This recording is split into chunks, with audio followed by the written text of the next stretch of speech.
La primera lectura nos ha hablado sobre la obediencia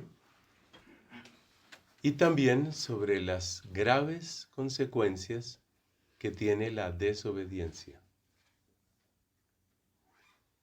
Esto nos hace recordar la primera y terrible desobediencia de nuestros primeros padres, que precisamente por esa situación, pues entraron en ruptura con Dios y padecieron consecuencias que llegan hasta nuestros días. ¿Por qué es tan grave la desobediencia? La razón está en quién es el que nos ha dado un mandato. Cuando el mandato ha sido dado con sabiduría y con amor, desobedecer el mandato es incurrir en necedad y en odio de sí mismo. Que el Espíritu Santo me ayude para tratar de explicar eso, para que entendamos por qué la desobediencia hace tanto daño. Repito, todo depende de quién da el mandato y de cómo da el mandato. Pensemos, por ejemplo, en un buen médico, que los hay, muy buen médico, y ese buen médico me da una recomendación. Es una persona sabia. ¿Qué pasa si yo desobedezco lo que me dice el buen médico? Pues como fue sabio lo que él me dijo, es una necedad no hacerlo. Ahí se da uno cuenta que la desobediencia siempre nos pone en guerra contra nosotros mismos. Al tomar la decisión de desobedecer el consejo sabio, estoy obrando de una manera necia. Y la comparación la podemos seguir. Lo mismo que decimos de ese médico, lo podemos aplicar al Señor. Entonces, si yo desobedezco lo que el médico me dijo, yo no le hago daño al médico, me hago daño a mí mismo. Si yo desobedezco a Dios, yo no le hago daño a Dios, me hago daño a mí mismo. De tal forma que la verdadera obediencia es un acto de amor.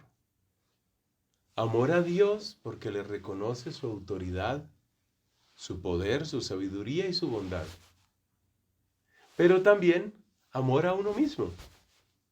En efecto, si desobedecer es una necedad que me hace tanto daño, entonces obedecer es un acto de amor a uno mismo.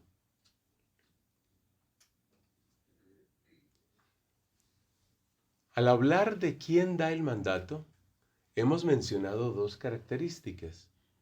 Es necesario que tenga sabiduría, pero también es necesario que tenga bondad. Porque una persona que solo tiene mucho conocimiento, si no está buscando mi bien, en realidad es un peligro para mí. Podría estar tratando de manipularme o de lograr algo dañado o corrupto.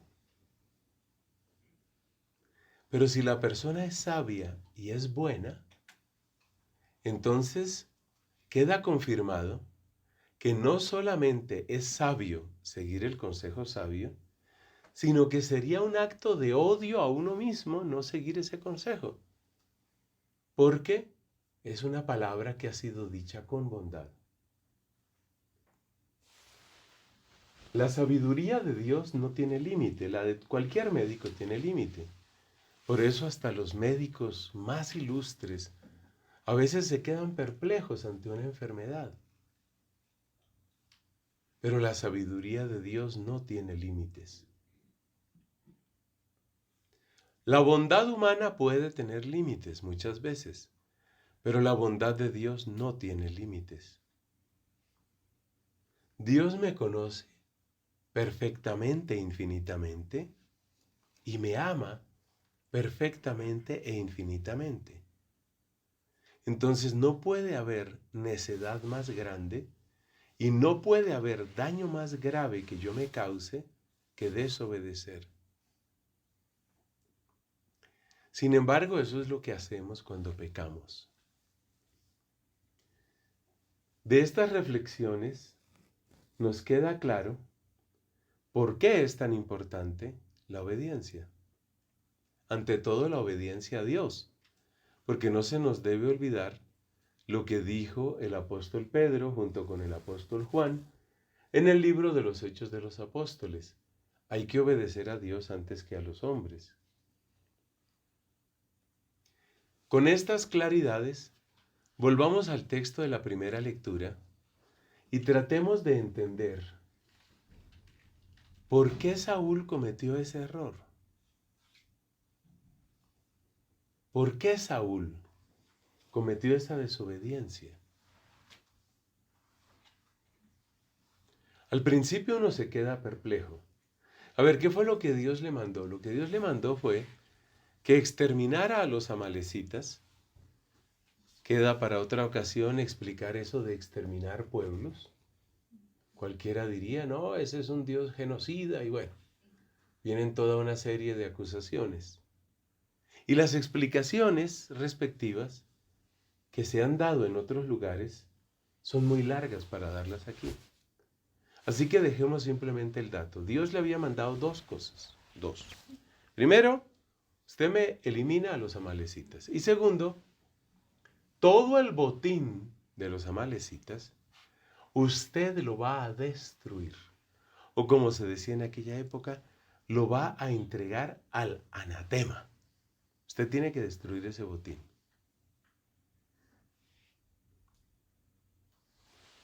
Antes de pasar a la desobediencia de Saúl, tratemos de examinar el mandato de Dios.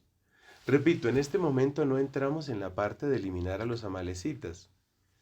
Tengo por ahí una serie en YouTube, perdón que haga la autopropaganda, que es sobre entender el Antiguo Testamento, y hay todo un capítulo que es específicamente sobre por qué este tipo de pasajes son tan difíciles de entender. Entonces, dejemos quietos a los amalecitas. De hecho, quedaron quietos. Dejémoslos quietos y pasemos a la parte del botín. Aquí es donde la inteligencia suya puede despertarse un poco más.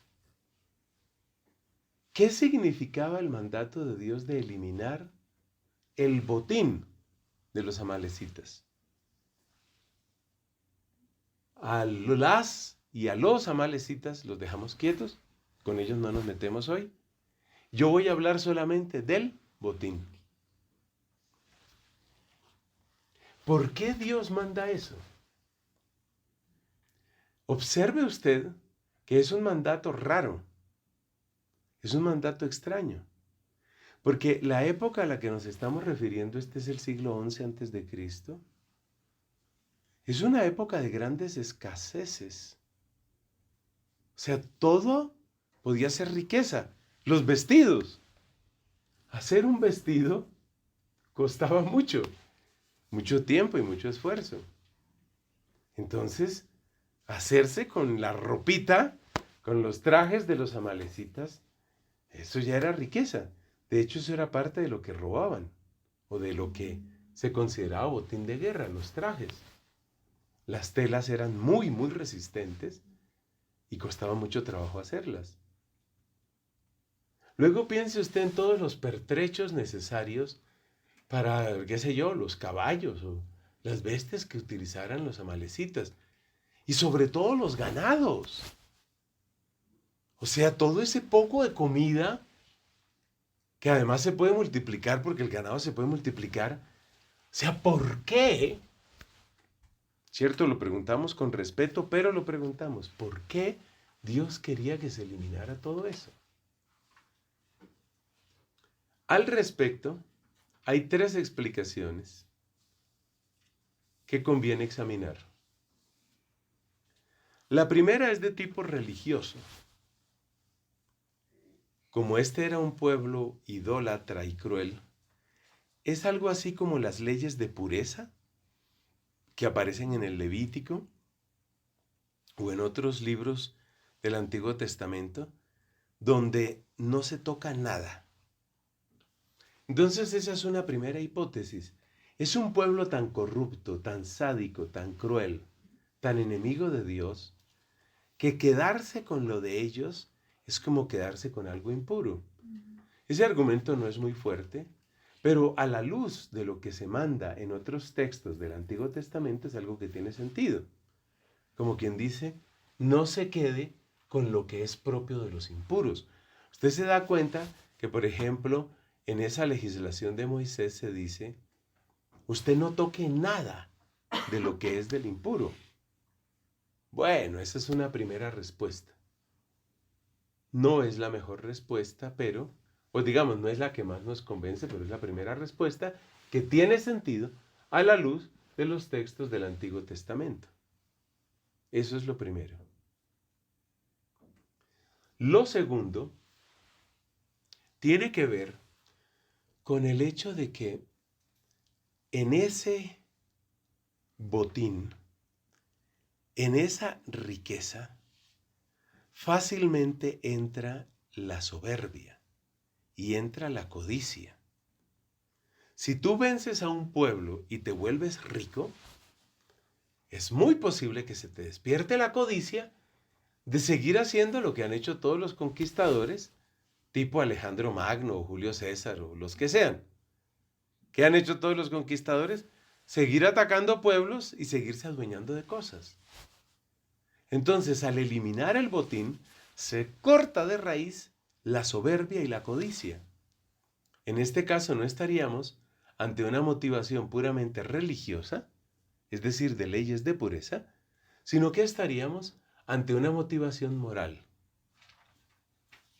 Esa es la segunda explicación de por qué posiblemente Dios a través de Samuel le mandó eso al rey Saúl. La tercera explicación que he dejado de última es la que más me gusta, porque me parece que encaja mejor con lo que nos presenta el pasaje que se leyó hoy. Resulta que en aquellos tiempos antiguos no había propiamente un sueldo para los soldados. Los soldados no tenían sueldo.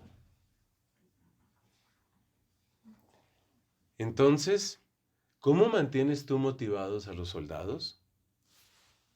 Les das una parte del botín. Y eso tiene muchísimo sentido.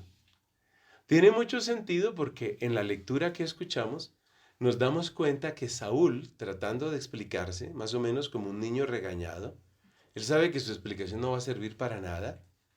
Él sabe que a Samuel no lo va a convencer, pero él dice de todas maneras su explicación.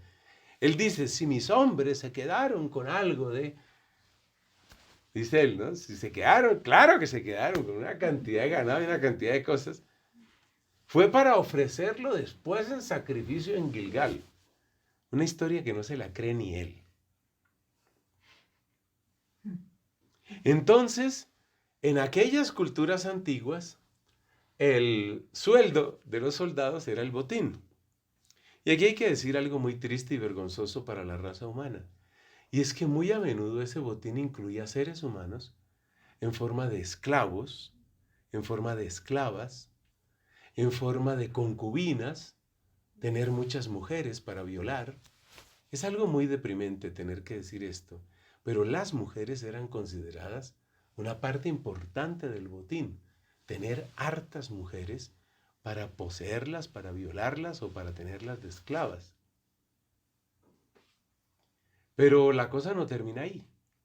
Resulta que cuando un general le da un botín abundante a sus soldados, no solamente los tiene contentos, sino que los tiene de su lado.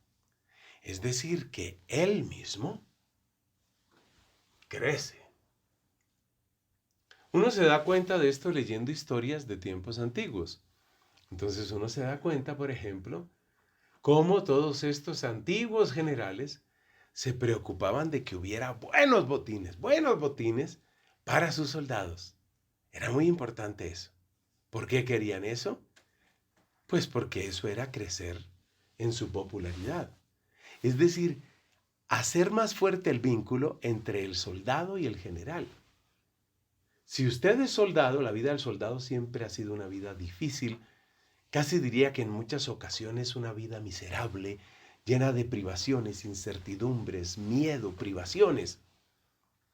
Y si usted es el general que le da a su soldado, mira, tú quédate, a ver, esas cinco ovejas gordas para ti. 5 ovejas gordas, eso le cambia completamente la vida a un hombre de estos.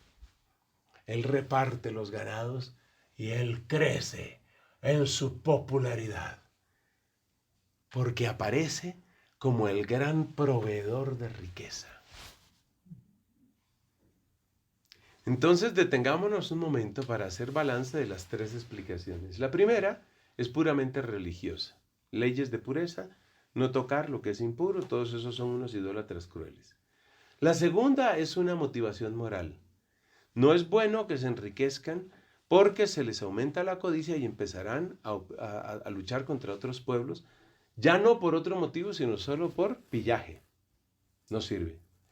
La tercera motivación, la tercera razón, que es la que más me convence, es porque Saúl tenía la torcida intención de crecer la adhesión de sus tropas a él. Estamos ante un tema de ego y de poder, por supuesto. Es un tema de ego. Es un tema de engrandecimiento. Soldados, ¿quién les cambió la vida a ustedes? Saúl, Saúl, Saúl. ¿Quién los hizo ricos? Saúl.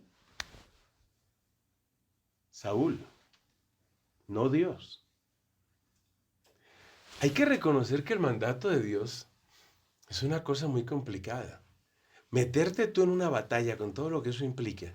Y cuando ya está el botín, ahora degüellen a esos animales y quemen todo eso. Bueno, ya lo quemamos. Y ahora para la casa. Sin nada. Sin nada, con las manos vacías. Entonces, ¿por qué parece que Dios le mandó eso a Saúl? Porque Dios no quería que siguiera creciendo el ego de Saúl.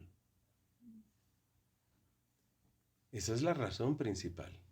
Bueno, la que a mí más me convence. Acuérdense que yo soy aquí simplemente un servidor. Trato de poner al servicio de ustedes pues lo que he podido aprender. Yo trato de poner al servicio lo que aprendo. Entonces Saúl quería, según todas las indicaciones, Saúl quería hacer lo que hacen los generales, ganar la popularidad de su ejército y crecer él. Esto tiene mucho sentido porque fíjate cómo le empieza hablando Samuel. Te creías pequeño. Saúl empezó así. Te creías pequeño. Eres la cabeza de las tribus de Israel. El Señor te envió a esta campaña con orden de exterminar a los amalecitas. ¿Por qué no has obedecido al Señor? Entonces, nos damos cuenta que Dios a través de Samuel le ha dado esa orden expresa a Saúl. Necesito que permanezcas pequeño. Te he dado una responsabilidad. Te he dado una influencia. Te he dado un poder. Pero necesito que permanezcas pequeño. Y con esa frase nos quedamos. Necesito que permanezcas pequeño. Pase lo que pase contigo. Necesito que permanezcas pequeño.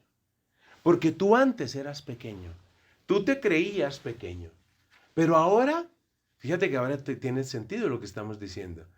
Él quería sentirse el gran benefactor de las tropas. Y acuérdese que en aquellos tiempos, ser el gran benefactor de las tropas significaba ser el verdadero poderoso. Porque las disputas se resolvían siempre a base de ¿qué? Pues a base de guerra, a base de fuerza, a base de violencia. Necesito que permanezcas pequeño. No importa cuántas victorias tengas, no importa cuánta influencia tengas, no importa cuánto te aprecie o te quiera la gente, necesito que permanezcas pequeño. Pero ahora vemos otra cosa. Necesito que permanezcas pequeño, y lo primero que dijimos en esta homilía fue, necesito que permanezcas obediente. ¿Ve usted una relación ahí? Obediente, pequeño, pequeño, obediente. El que empieza a engrandecer su ego, que empieza a sentirse grande, empieza a volverse desobediente. La clave de la obediencia está siempre en la humildad, en tener la conciencia de la propia pequeñez. Solo el que permanece pequeño puede seguir siendo obediente. Ya vamos viendo la aplicación que esto tiene en nuestra propia vida. Pero creo que hay cosas que hay que subrayar. Permanecer pequeño. Es muy posible que algunos de nosotros pensemos, no, pero es que ¿yo qué?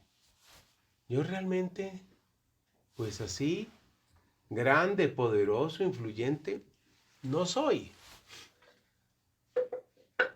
Grande, poderoso, influyente no soy, dices tú. No te creas tan fácilmente. No todo el poder es poder institucional. ¿A qué me refiero? A que es posible que tú desconozcas que hay muchas formas de tener poder. Claro, si uno mira, por ejemplo, una comunidad religiosa, que es el contexto en el que nos encontramos, a uno le preguntan, bueno, aquí, ¿quién es la del poder? Todas las miradas se van hacia un solo sitio. Para uno es fácil pensar que el poder lo tienen los superiores. Hay muchas formas de tener poder. Y es aquí donde uno descubre que hay muchas formas de tener humildad. Nuevamente pido el auxilio del Espíritu Santo, que yo me pueda explicar. Mire esto. Los superiores, evidentemente, tienen una forma de poder y ese poder es querido por Dios. Dios ha querido eso. Eso está claro. Pero esa es solo una de las formas del poder. ¿Sabe cómo aprendí yo este tema? Cambie usted la palabra poder por la palabra influencia. Esa es interesante. Allí donde usted tiene influencia, allí usted tiene poder. Y resulta que uno tiene muchas maneras de tener influencia. Que sirva esto para mi conversión. Piense usted en lo que estoy haciendo ahora mismo. Tengo un grupo de personas bautizadas, hermosamente bautizadas, que me prestan atención. Ustedes me dan atención. Ustedes escuchan con atención. Por supuesto, siguen siendo personas pensantes y tal vez alguien no esté de acuerdo con cosas que yo diga. Pero la disposición general que yo veo es una disposición de apertura y de escuchar y de aprender y de poner en práctica. ¿Eso qué quiere decir? Pues que yo estoy teniendo una influencia sobre usted. Por eso yo tengo que ser muy humilde. Pero muchísimo. Porque resulta que usted es una persona preciosa. Tan preciosa como la sangre de Cristo. Entonces supongamos que no es una pura suposición. Supongamos que yo tengo influencia en usted. Pero es que usted es una persona muy valiosa. Es que usted vale sangre del Hijo de Dios. ¿Qué tal que yo diga lo que no es? Entonces, allí donde hay influencia, allí hay poder. Y allí donde hay poder, todos somos Saúl. Allí donde hay poder, uno quiere aumentar o puede tener la tentación de aumentar su poder. Hay una raza de sapos que se hinchan. Se hincha. Y muchos machos en distintas especies también se agrandan. A veces para llamar la atención de las hembras, a veces para infundirle miedo a otros machos. Entonces, se agrandan. El caso más simpático es el del hipopótamo. Le voy a contar esto sobre los hipopótamos porque uno aprende muchas cosas. Supongamos que usted se encuentra a prudente distancia, que siempre hay que estar a prudente distancia de un hipopótamo. Si el hipopótamo lo ve a usted, lo más probable es que usted le caiga mal al hipopótamo. Porque a los hipopótamos todo el mundo les cae mal. Un hipopótamo es un ser amargado. No sé, desde pequeñitos no sé qué tendrá la leche de hipopótamo. Pero todo hipopótamo es amargado. Entonces usted está a prudente distancia del hipopótamo. El hipopótamo lo ve a usted y de inmediato se le revuelve la amargura. ¿Por qué está ahí? Pero el hipopótamo no ataca inmediatamente. Ojo con esto. ¿Qué hace el hipopótamo? Este es el comportamiento simpático que aprendí. Yo no me he metido con hipopótamos, pero sí los he visto de cerca. Entonces, ¿qué hace el hipopótamo? Cuando usted le cae mal al hipopótamo, que eso va a pasar siempre, probablemente con un San Francisco de Asís no, pero usted no es San Francisco de Asís. ¿Qué hace el hipopótamo? Entonces vamos a suponer que usted es el problema. Usted me despierta amargura porque yo soy un hipopótamo. ¿Qué hace el hipopótamo? Se pone de lado. Entonces los científicos han investigado mucho tiempo por qué eso. Ahora se pone de lado pero sigue mirándolo a usted. Y todos los científicos dicen, ¿pero por qué se pone de lado? Resulta que la imagen de la fuerza del hipopótamo está en su longitud. O sea, lo que está haciendo el hipopótamo al ponerse de lado es decirle, mire con quién se está metiendo.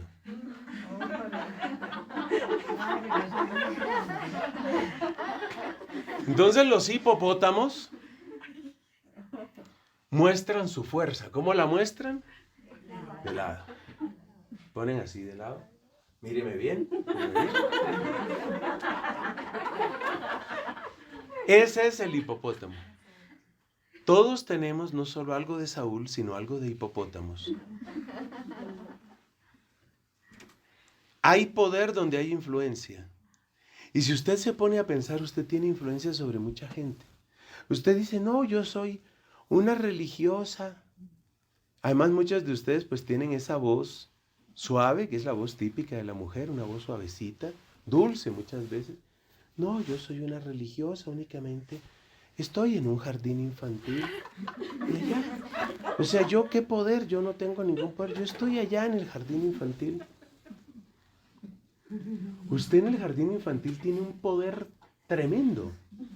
Tremendo, para bien o para mal.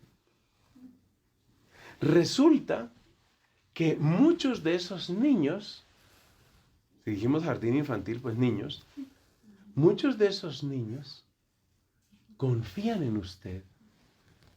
Muchos de esos niños la quieren. A usted la quieren. ¿Sabía usted, y esta es la otra sorpresa sobre el poder, ¿sabía usted que nadie tiene tanto poder como quien logra que lo quieran? Efectivamente, esa frase vale la pena escribirla. Nadie tiene tanto poder como quien logra que lo quieran. Entonces, si usted tiene el cariño de unos niños, usted dice, hay unos niñitos, usted está marcando unas vidas para siempre, para bien o para mal. Uno de los motivos, ya les conté algo de esto, uno de los motivos por los que yo soy religioso, además de la vocación sacerdotal que Dios en su bondad me dio, es por mi tía religiosa. Resulta que siendo yo niño, pequeñito, íbamos a casa de las religiosas de la presentación, ellas de la presentación. Íbamos a casa de las religiosas de la presentación en Cartagena. ¿Y qué fue lo que me impactó a mí más de Cartagena? La ciudad amurallada, los paseos, el mar. Lo que a mí de niño más me impactó fue la alegría de las religiosas. Eso quedó para siempre grabado en mí. Yo vi mujeres felices, dedicadas a Dios. Resulta que yo tengo este hábito, el hábito dominico. Una parte de este hábito se debe a esas benditas mujeres, religiosas felices. Marcaron mi vida para siempre. Con la bondad de Dios moriré religioso. ¿Quién lo hizo? Esas religiosas. Entonces ese es el poder. Ese es un poder inmenso. Allí donde usted tiene influencia, usted tiene poder. Y allí donde a usted la quieren, usted tiene poder. Y resulta que muchas de ustedes, queridas hermanas, muchas de ustedes tienen mucha gente que las escucha, que las mira, que les hace caso en consejos que ustedes dan. Y muchísima gente que las quiere. Entonces el tema de quién es la superiora, no, eso no es lo único. Esa es una forma de tener poder y a veces no es la que más. Realmente el gran poder está en la influencia que tenga una persona, y la influencia tiene mucho más que ver con cariño, con amor, con corazones que estén abiertos. ¿Qué estoy tratando de decir? Que todos podemos tener la tentación de Saúl. Entonces, si yo estoy en un humilde poblado, con unos humildes niñitos, en un humilde jardín infantil, pues allá su merced linda puede ser Saúl. Porque en el fondo, ¿qué es ser Saúl? Es buscar para mí. ¿Y qué es vencer la tentación de Saúl? Es buscar para Dios. Quedó dicho. ¿Qué es la tentación de Saúl? Es buscar para mí. ¿Y cómo es vencer la tentación de Saúl? Es buscar para Dios. Entonces, si yo estoy en el humilde pueblecito, con el humilde jardín, con unos niñitos que a duras penas despegan del suelo, en esos niñitos que a duras penas despegan del suelo, usted tiene un poder. A mí me han dicho, no lo he verificado, que en Japón los profesores mejor pagados son los profesores de jardín infantil. Porque dicen los japoneses, o mejor dicho, a mí me dicen que dicen los japoneses, que el profesor de jardín infantil es el que más va a afectar la vida de la persona. Y eso es muy real, muy real. Ustedes que conocen de tantos niños, muchos de ellos niños desamparados, niños ofendidos, niños abusados, y niñas, por supuesto. Ustedes saben que esa es la edad en la que la persona puede tomar el camino del odio, el camino del suicidio. el camino de 1000 trastornos mentales o puede empezar el camino de su sanación. Y la personita que puede hacer eso seguramente es una de ustedes. Eso no es poder. Usted tiene un poder inmenso. Es un poder muy grande. Toda aquella persona que tenga cerca población vulnerable, entonces ya no debo hablar solo de niños, debo hablar de ancianos, de enfermos, de migrantes, todo lo que es población vulnerable, esas son las personas que tienen también mayor apertura, mayor disponibilidad y son las personas en las que se tiene mayor poder. Y es inmenso el bien que se puede hacer en esas personas. Entonces la tentación de Saúl es recoger para mí, es cultivar para mí, es buscar lo mío, mis ideas que me quieran a mí, mis privilegios, mi popularidad. Todo eso es tentación de Saúl. También conocida como la tentación del hipopótamo. Pero vencer la tentación del hipopótamo, ¿qué es? Yo recojo para Dios. Yo trabajo para Dios. Entonces, ¿cuál es la manera correcta de obrar? La mayor parte de nosotros en la Iglesia Católica trabajamos con población vulnerable, de muchas maneras.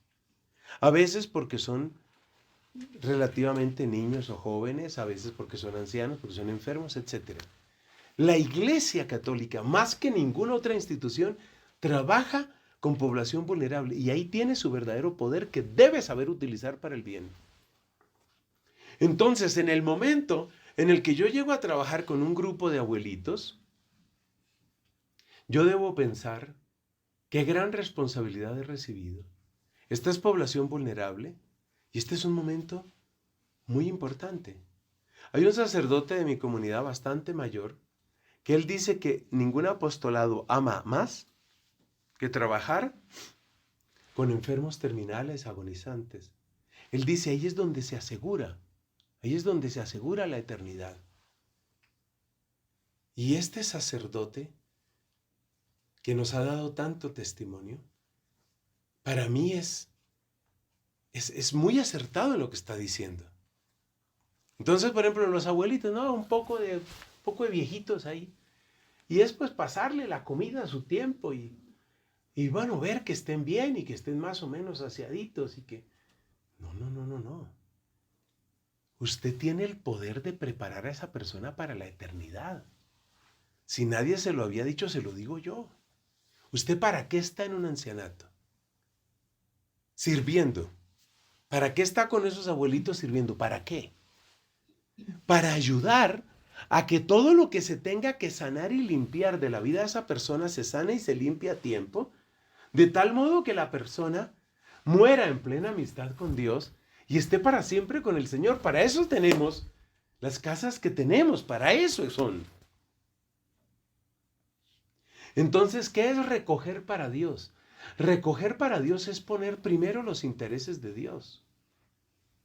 Entonces llegué a un hogar de abuelitos. Pues los abuelitos son simpáticos. Yo converso con los abuelitos. A veces nos reímos mucho. Celebramos el Día de los Abuelitos.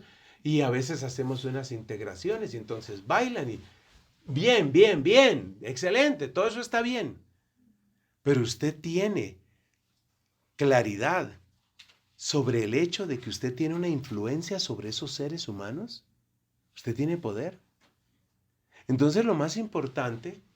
Pues muy bueno que la quieran a usted, me fascina que la quieran, pero lo más importante no es que la quieran a usted, lo más importante es trabajar para el Señor.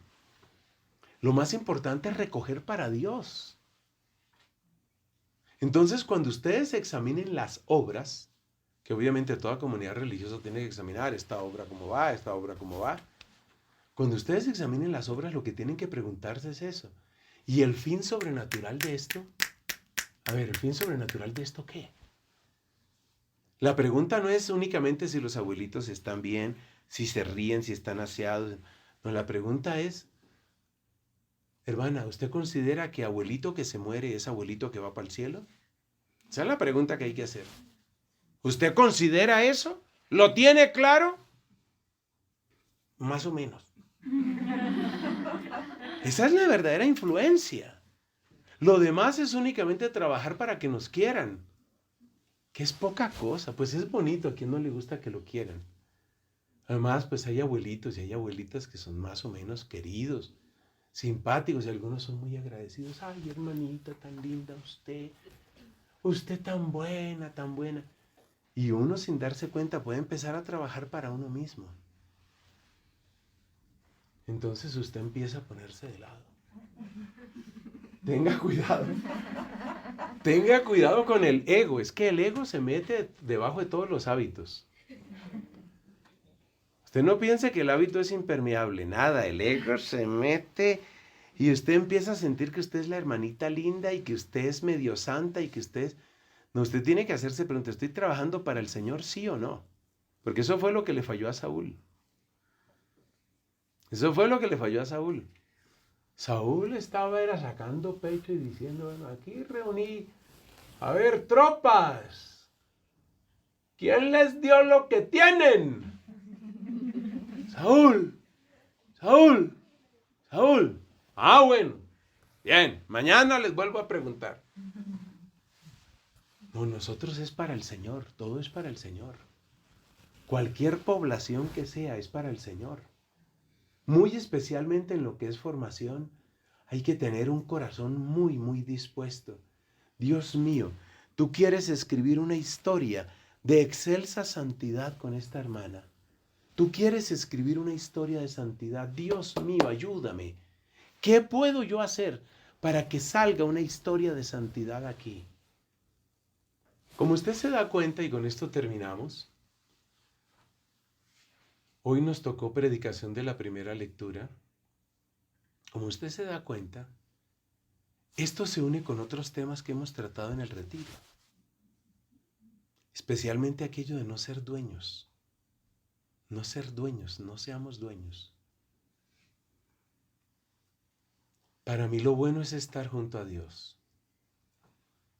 No te tengo a ti en el cielo. Entonces nosotros no nos adueñamos de nadie.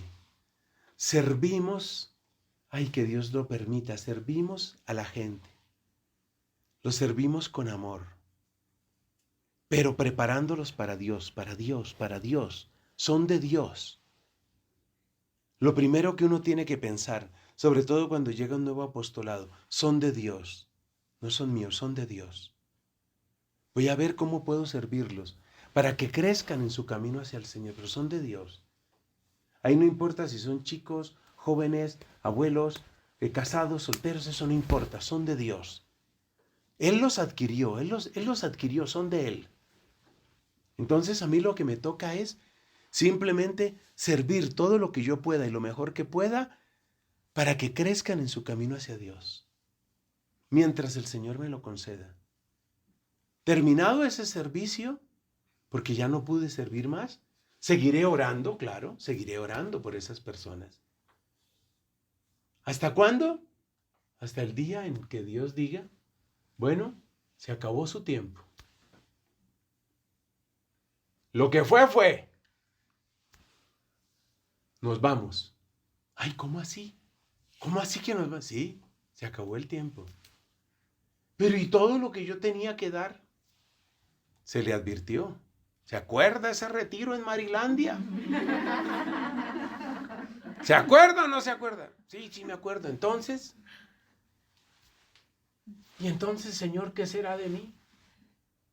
Pues vaya viendo el purgatorio que le toca. Vaya viendo, vaya calculando su purgatorio. Claro que el purgatorio es un lugar de amor. Hay dolor, pero es un lugar de amor. No debemos tampoco tener desesperanza. Pero mejor sin purgatorio, ¿no? Mejor. Entonces que usted llegue a ese final de la vida sin ser dueña de nada ni de nadie. Todo lo entregué, todo lo di, todo para mi Señor, todo para mi Señor. Eso es vencer la tentación de Saúl. De nada me adueñé, de nadie me adueñé. Todo para mi Señor, todo para que crezca Él, todo para que Él sea conocido, todo para que Él sea amado, todo para que Él sea servido y obedecido, todo. Y yo no tengo nada. Ahí conviene terminar con la hermosa historia de Santo Tomás de Aquino, otra historia de Santo Tomás. Postrado estaba Santo Tomás frente a un Cristo. ¿Había algún otro religioso en aquella capilla? El Cristo le habló. Muchos de nosotros recordamos las palabras como se cuenta esta anécdota en latín. Bene scripsisti de me, Toma, quid queris.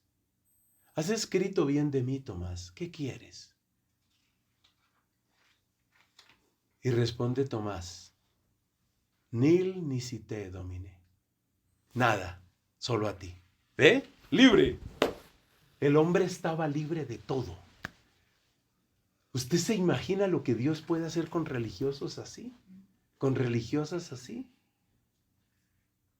Religiosas que puedan decir, no, yo no quiero servir a todos, amar a todos, pero adueñarme de nada ni de nadie.